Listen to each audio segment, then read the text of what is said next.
Hello students, स्वागत है आप सभी का मेरे इस चैनल बायोलॉजी विद श्रद्धा में। बच्चों, आज हम लोग यहाँ पे हमारा नेक्स्ट टॉपिक पढ़ने वाले हैं और ये नेक्स्ट टॉपिक है हमारा ह्यूमन रेस्पिरेटरी सिस्टम। इसके अंदर हम लोग यहाँ पे जानेंगे कि किस तरह से ह्यूमंस मतलब कि हम लोग किस तरह से रेस्पिरेशन करते हैं, किस तरह से हमारे बॉडी के अंदर ऑक्सीजन जाता है और ये ऑक्सीजन बॉडी के अंदर जाके किस तरह से अलग अलग सेल और टिश्यू तक पहुंचता है। बच्चों, लास्ट की कुछ क्लासेस में हमने ये देखा कि किस तरह से डाइजेशन और उसके बाद हमने रेस्पिरेशन पढ़ा कि दोनों एक दूसरे से कैसे जुड़े हैं, क्योंकि एक जो डाइजेशन था उसने कहीं ना कहीं ग्लूकोज को तोड़ा, या तो कह लीजिए कार्बोहाइड्रेट्स से जो कॉम्प्लेक्स कार्बोहाइड्रेट्स थे वो टूटे और ग्लूकोज बना। ये हुआ था हमारा डाइजेशन में। रेस्पिरेशन में क्या हुआ, यही ग्लूकोज जो है ये वापस टूटा और एनर्जी दिया। ठीक, अब आते हैं हमारे तीसरे स्टेप पे। ये हम नहीं कहेंगे कि बॉडी में एक के बाद ये स्टेप हो रहा है, बट समहाउ ये सारे प्रोसेसेस जैसे देखिए कि कैसे एक दूसरे से जुड़े हुए हैं। ठीक, अब हमारे यहाँ पे बात आती है कि ये जो ह्यूमन रेस्पिरेटरी सिस्टम है इसकी मदद से बॉडी को क्या मिलता है, ऑक्सीजन मिलता है। कहीं ना कहीं जो रेस्पिरेशन के रिएक्शंस थे जिसमें ग्लूकोज से पायरुविक एसिड बना और पायरुविक एसिड से आगे CO2 वाटर और एनर्जी बना, तो इसके लिए कहीं ना कहीं किसकी आवश्यकता है, किसकी रिक्वायरमेंट है, इस ऑक्सीजन की। और इस ऑक्सीजन की जो जरूरत है इसे कौन पूरी करता है, हमारा ये रेस्पिरेटरी सिस्टम। तो आइए आज के इस क्लास में हम लोग देखेंगे कि एक ह्यूमन रेस्पिरेटरी सिस्टम में क्या क्या आता है। ठीक, सबसे पहले बच्चों यहाँ पे ये देखिए, ये वाला जो पार्ट है इसको हम लोग माउथ पार्ट कहेंगे। ठीक है, तो ये रहा माउथ। इसके अलावा ये जो पार्ट है बच्चों, ये जिसे हम लोग नोज कहते हैं, नोज के पास यहाँ पे दो जो होल्स हैं इसको हम लोग नॉस्ट्रल्स कहते हैं। ठीक है, तो इसको क्या कहा जाता है, नॉस्ट्रल्स। नॉस्ट्रल्स की मदद से क्या होता है कि जो भी ऑक्सीजन है वो हमारे एटमॉस्फेयर में भाई ऑक्सीजन है, उस ऑक्सीजन को क्या किया जाता है, इनहेल किया जाता है। यहाँ इनहेल करना मतलब अंदर जाना बॉडी के, तो ऑक्सीजन यहाँ से इस नॉस्ट्रल्स की मदद से अंदर जाता है और अंदर की तरफ पहुंचता है। ठीक, इसके बाद बच्चों यहाँ पे दो हिस्से पड़ते हैं। एक होता है बच्चों यहाँ पे पड़ता है फेरिक्स। ये हमारे रेस्पिरेटरी सिस्टम का अलग अलग हिस्सा है, जो कि जैसे जैसे ऑक्सीजन नीचे की तरफ पहुंच रहा है तो हमें अलग अलग हिस्सों के बारे में पता चलता है। तो इसके बाद पड़ता है ये फेरिक्स रीजन, और फेरिक्स के जस्ट नीचे यहाँ पे पड़ता है लैरिक्स। ठीक, अब और नीचे आते हैं तो बहुत इंपॉर्टेंट यहाँ पे क्वेश्चन है जो कि क्लास 10th के बच्चों को पूछता है, 1 मार्क्स का बहुत इंपॉर्टेंट क्वेश्चन, कि ये जो पार्ट है, ठीक है, जिसको हम लोग दूसरे आम शब्दों में ट्रैकिया बोलते हैं। क्या बोलते हैं, ट्रैकिया। ट्रैकिया कहिए, या तो और सिंपल में कहूं तो इसको हम विंड पाइप भी कहते हैं। आई थिंक अब ये आपको और आसानी से समझ में आ रहा होगा कि जो विंड पाइप होता है ये क्या करता है, यहाँ से हवा अंदर जा रही है, विंड का मतलब हवा होती है, तो विंड की पाइप है, इसी को हम लोग दूसरे शब्दों में ट्रैकिया बोलते हैं। तो जो क्वेश्चन बनता है वो ये है बच्चों कि जो ट्रैकिया होता है इसके अंदर रिंग्स क्यों पाए जाते हैं, क्योंकि यहाँ पे आप देखेंगे तो ढेर सारी इधर रिंग्स है। आप अपने गले को छुइए, अगर आप अभी पढ़ रहे हैं तो ये इस वीडियो देखते टाइम पे अगर आप अपने गले के पास में ऐसे छुएंगे तो आपको पता चलेगा कि हाँ, यहाँ कुछ रिंग्स जैसा है। ठीक है, तो ये जो रिंग्स है ना बच्चों, ये कहीं ना कहीं कार्टिलेज की बनी होती है। किसकी बनी होती है, कार्टिलेज, और इसको कहा जाता है कार्टिलेज रिंग्स। तो क्वेश्चन ये पूछता है कि ट्रैकिया के अंदर ये जो कार्टिलेज के रिंग्स हैं ये क्या काम करते हैं, क्यों ये ट्रैकिया के रिंग्स, जो कार्टिलेज रिंग्स हैं जो ट्रैकिया के अंदर है, इनका काम क्या है। तो बच्चों ये क्या करते हैं ना कहीं यहाँ पे एक सपोर्ट देते हैं, जिससे कि जो एयर पैसेज हो रहा है, जो हवा यहाँ पे जा रही है, तो इसके लिए ये जो रास्ता बना है ये आपस में चिपके ना, तो कहीं ना कहीं इसको एक सपोर्ट देने का काम जो है वो इन रिंग्स का होता है। तो आसानी से जब ये रिंग्स रहेंगे बीच में तो आसानी से जो अगल बगल के सेल और टिश्यू है ये आपस में चिपकेंगे नहीं, क्योंकि हम होता है कि सांस बाहर लेते हैं अंदर लेते हैं, तो ये हो सकता है कभी यहाँ सांस ज्यादा हो, हवा ज्यादा हो, कभी कम हो, तो ऐसे में कुछ पीछे के आगे पीछे के जो ट्रैकिया के रिंग्स है ये कोलैप्स कर सकते हैं, ये आपस में चिपक सकते हैं। तो इनको चिपके नहीं आपस में, इस वजह से ये जो पूरा ट्रैकिया है, ये जो विंड पाइप है, इसके अंदर ये कार्टिलेज के रिंग्स पाए जाते हैं।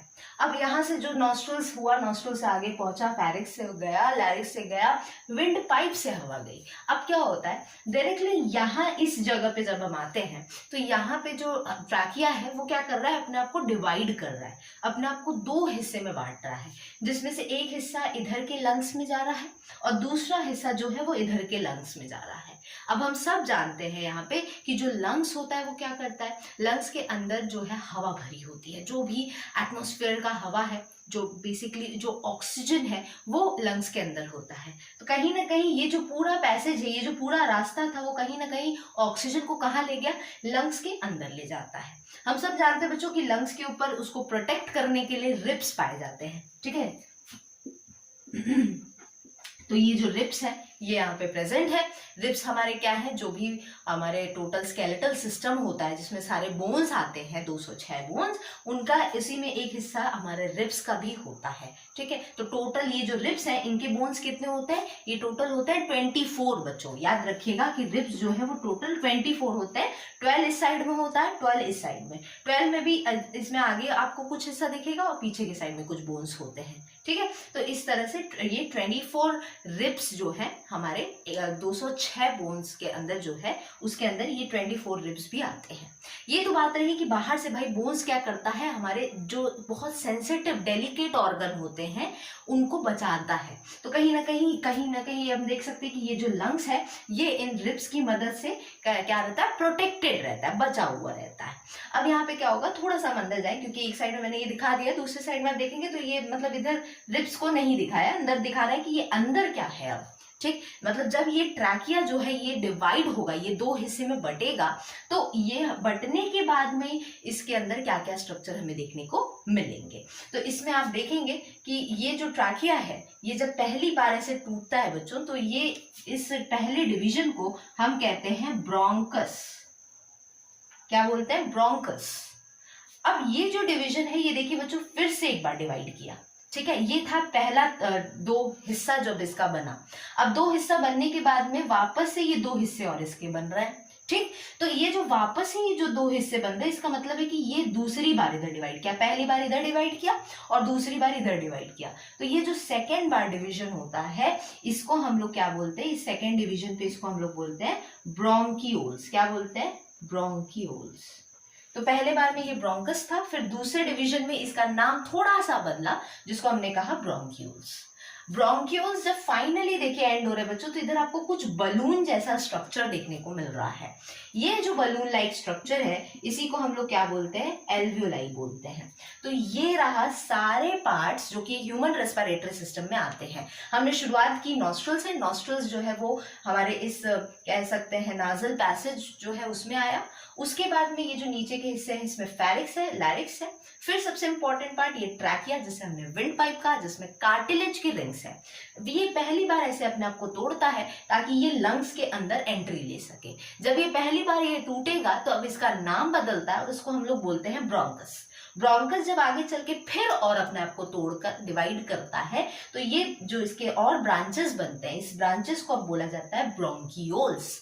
अब ये ब्रोंकियोल्स फाइनली अपने एकदम एंड में क्या प्रोड्यूस करता है, ऐसा बलून जैसा स्ट्रक्चर आपको जगह जगह हर जगह देखिए देखने को मिल रहा है। जहां ये स्ट्रक्चर खत्म होते हैं तो वहां बलून जैसा स्ट्रक्चर है जिसको हम क्या कहते हैं, एल्वियोलाई कहते हैं, ठीक है। तो ये स्ट्रक्चर्स हैं जो कि पूरे ह्यूमन रेस्पिरेटरी सिस्टम में आते हैं। अब यहाँ से क्वेश्चंस कैसे बनता है, तो क्वेश्चंस डायरेक्टली यही बनता है बच्चों। पहला तो क्वेश्चन यही बनेगा 1 मार्क्स का फेवरेट क्वेश्चन की जो ये आपका ये जो आपको रीजन दिख रहा है जिसमें विंड पाइप है, जिसे हम ट्रैकिया कह रहे हैं, इस ट्रैकिया में ये कार्टिलेज रिंग्स क्यों होते हैं, पहला क्वेश्चन यही बनता है। दूसरा क्वेश्चन ये बनता है कि इसका पूरा सिस्टम बताइए। एक फ्लो चार्ट की मदद से आप बता सकते हैं कि कैसे ये से ये और इस तरह से जो हवा है, ये जो ज्यादातर जो ऑक्सीजनेटेड एयर है वो एल्वियोलाई तक कैसे पहुंचेगा, ठीक। तो ये आप इसमें बता सकते हैं। दूसरा क्वेश्चन ये बहुत पूछता है, व्हाट इज एल्वियोलाई, एल्वियोलाई है क्या। तो एल्वियोलाई बेसिकली बच्चों होता क्या है, बलून जैसा स्ट्रक्चर है जो कि आपको एंड में देखने को मिलता है जब ये ब्रोंकियोल्स जो है ये क्या करते हैं, खत्म होते हैं, ठीक। ये जो बलून लाइक स्ट्रक्चर है ये क्यों है, देखिए बच्चों कहीं ना कहीं क्या कर रहा है ना, अभी तक सरफेस एरिया जो था वो काफी पतला था। अब क्या हो रहा है, ये जो सरफेस एरिया है ये बढ़ गया है। अब सरफेस एरिया बढ़ने का मतलब क्या है, जैसे आपने डाइजेशन में पढ़ा था कि सरफेस एरिया बढ़ता है इसका मतलब एब्जॉर्प्शन का काम चल रहा है। यहाँ पे क्या है, हमें पता है कि इस एल्वियोलाई के अंदर ऑक्सीजन है, ठीक। अब ऑक्सीजन यहीं तक तो रह नहीं जाएगा बॉडी में। अब क्या बॉडी तक वो पहुंच गया, सिर्फ लंग्स तक अगर जो भी सांसें हैं, जो भी ऑक्सीजन एयर है वो लंग्स तक रह गया तो क्या वो पूरी बॉडी को मिल गया, नहीं। जब तक ये ऑक्सीजन हमारे सेल, हमारे टिश्यू तक ना पहुंचता है, समझ जाइए कि ये बॉडी को नहीं मिला। तो मतलब क्या है कि अब ये फाइनली जो एल्वियोलाई है इसके ऊपर क्या होता है, ब्लड वेसल्स पाए जाते हैं। ब्लड वेसल्स को हर तरफ से ऐसे घेरे रहते हैं और हम सब जानते हैं ब्लड की वेसल है, इसका मतलब इन वेसल्स में, इन नसों में क्या होता है, ब्लड होता है। तो ये ब्लड की वेसल जो होती है इसके अंदर ब्लड रहता है।